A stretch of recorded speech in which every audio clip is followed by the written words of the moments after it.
Assalamualaikum warahmatullahi wabarakatuh. Kita berjumpa kembali di video Tim Tanpa Les Indonesia. Di video kali ini admin akan bahas basic persiapan dan metode belajar UTBK untuk kawan-kawan yang baru belajar mulai dari nol. Kalau teman-teman udah lihat video yang kemarin yang bagaimana cara mempersiapkan UTBK dalam waktu 4 bulan, nah video ini adalah versi yang lebih basic lagi, yaitu membahas bagaimana cara kita memulai belajar UTBK dari nol banget atau dari cara paling basic. Untuk teman-teman, jangan lupa kasih like dan subscribe ke channel ini untuk pendukung admin mempublikasi video-video berikutnya.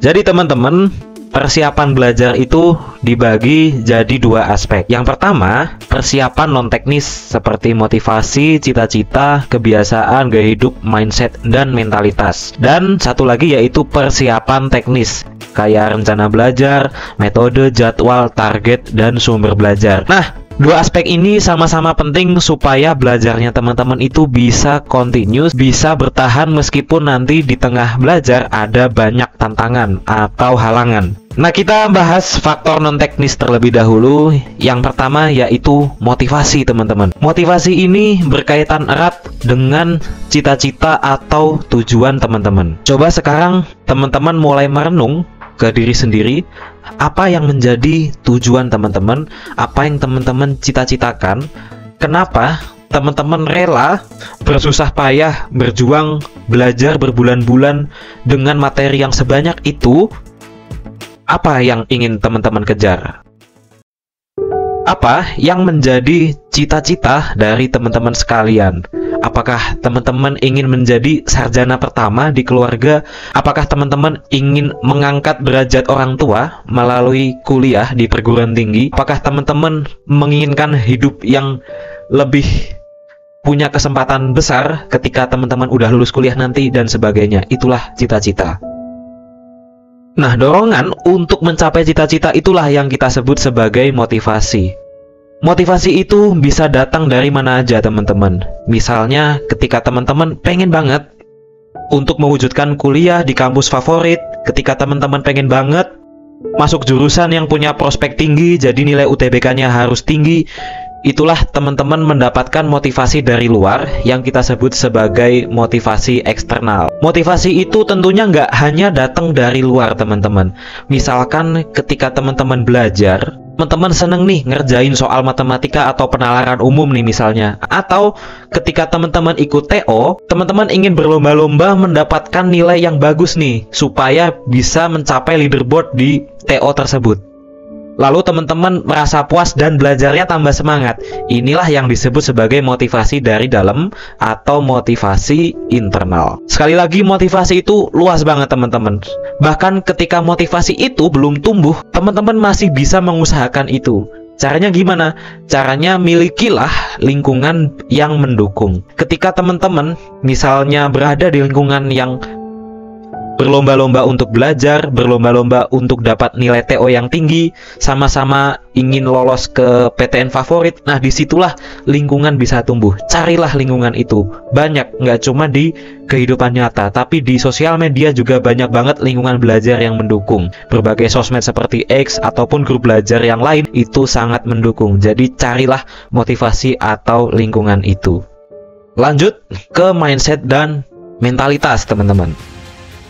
Mindset ini merupakan fondasi utama teman-teman ketika belajar. Ketika mindset itu salah, ya udah, maka teman-teman akan kalah sebelum berjuang. Misalnya, aku nggak les nih, jadi aku nggak bakal lolos ke kampus impian nih.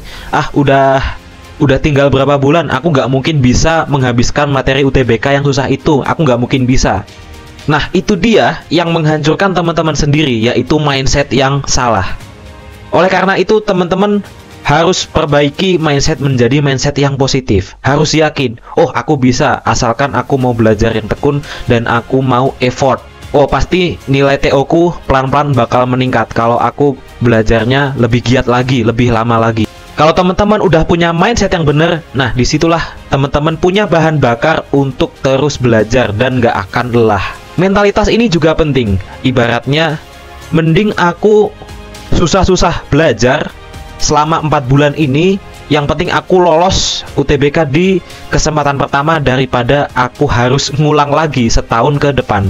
Nah, selanjutnya ketika teman-teman udah punya motivasi, lingkungan, mindset, dan mentalitas yang kuat, teman-teman mulai wujudkan ke perubahan gaya hidup dan kebiasaan yang lebih baik. Misalnya, teman-teman terbiasa melakukan hal-hal yang kurang bermanfaat, scroll HP dalam waktu yang lama, teman-teman kurangin, teman-teman alihkan waktunya untuk belajar. Misalnya lagi, teman-teman suka begadang, suka tidur larut, teman-teman ubah jadi tidur cepat, lalu teman-teman belajar di waktu pagi sebelum subuh misalnya. Nanti teman-teman rasakan perbedaan itu setelah mengubah kebiasaan yang sebelumnya jelek menjadi bagus. Nah, oke, sekarang kita masuk ke faktor teknisnya. Yang pertama adalah rencana belajar. Nah, rencana belajar ini nggak mungkin teman-teman ciptakan ketika teman-teman nggak kenal dengan apa yang teman-teman harus pelajari. Oleh karena itu, saran admin, teman-teman bisa baca-baca terlebih dahulu bagi yang belum, apa itu SNBT, apa itu ujian UTBK, kapan dilaksanain, apa aja soalnya, dan berapa menit waktu pengerjaannya. Harus tahu juga apa-apa aja sih yang akan diujikan dan materi apa yang keluar. Admin udah bantu, teman-teman bisa cek di tracker SNBT by TTL yang bisa teman-teman akses di link yang ada di layar teman-teman. Hal terpenting dari sebuah rencana adalah waktu. Maka dari itu, teman-teman perlu membuat sebuah jadwal belajar yang tentunya dari jadwal itu ada target capaian teman-teman. Misalnya nih, dalam 1 bulan atau 1 minggu deh, gimana caranya teman-teman membagi materi-materi yang ada supaya bisa terbagi rata. Misalnya hari Senin subtes apa, Selasa subtes apa, Rabu subtes apa, Minggu 1, Minggu 2, bab apa aja yang dipelajari dan sebagainya. Jadwal ini memang sebaiknya teman-teman buat sendiri supaya teman-teman bisa merencanakan belajar dengan lebih baik dan terarah. Tapi kalau teman-teman butuh inspirasi, teman-teman bisa cek jadwal belajar dan sumber materi dari TTL Indonesia. Nah, di sini udah lengkap banget, ada jadwal belajar semua subtes dan semua bab yang sudah dibagi ke dalam 12 minggu belajar. Jadi ada targetnya dan ada tenggat waktunya. Teman-teman bisa belajar lebih terarah menggunakan jadwal ini. Aksesnya udah ada di link yang ada di layar teman-teman. Intinya, ketika teman-teman membuat jadwal itu harus konsisten, harus komitmen. Oke, admin lanjut dulu. Yang terakhir adalah metode dan sumber belajar.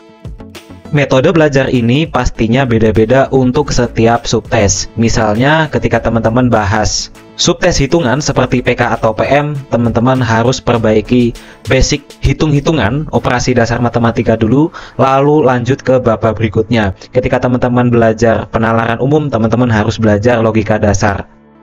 Mungkin akan admin bahas di video selanjutnya, karena akan panjang banget kalau dibahas sekarang. Tapi intinya teman-teman, metode belajar itu sebenarnya observasi teman-teman. Ketika teman-teman udah belajar dan merasakan, oh harusnya yang tepat kayak gini, nah itu didapatkan berdasarkan trial and error.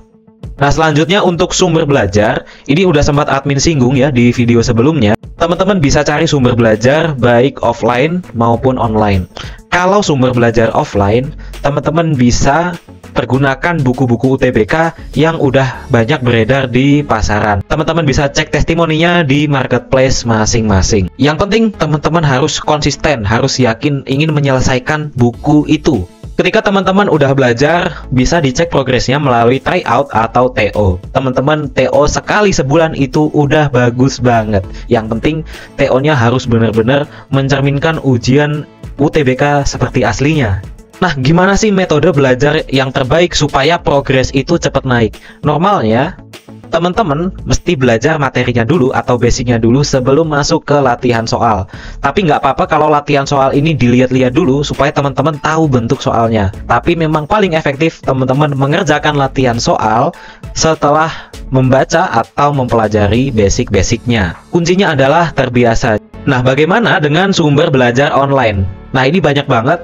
Udah admin jelaskan juga di video sebelumnya, teman-teman nggak akan kehabisan materi atau sumber belajar online melalui YouTube. Di sini teman-teman mencari semua bab, semua subtes, pasti ada materinya, pasti ada yang jelasin. Teman-teman bisa mencari beberapa channel yang rutin bahas soal buat belajar. Selain itu, ada juga beberapa materi ataupun latihan soal gratis yang bisa teman-teman dapetin melalui internet, baik itu grup WA, Telegram, atau sosmed yang lain seperti X. Nah, di sini udah admin tampilkan kembali jadwal belajar TTL yang akses materinya udah admin kasih di situ juga. Teman-teman bisa buka platsolnya atau materinya di bagian cek materi. Oke teman-teman, gitu aja, semoga membantu, semoga bermanfaat. Kalau ada pertanyaan boleh banget ditanyain di kolom komentar. Terima kasih sudah menyimak. Wassalamualaikum warahmatullahi wabarakatuh.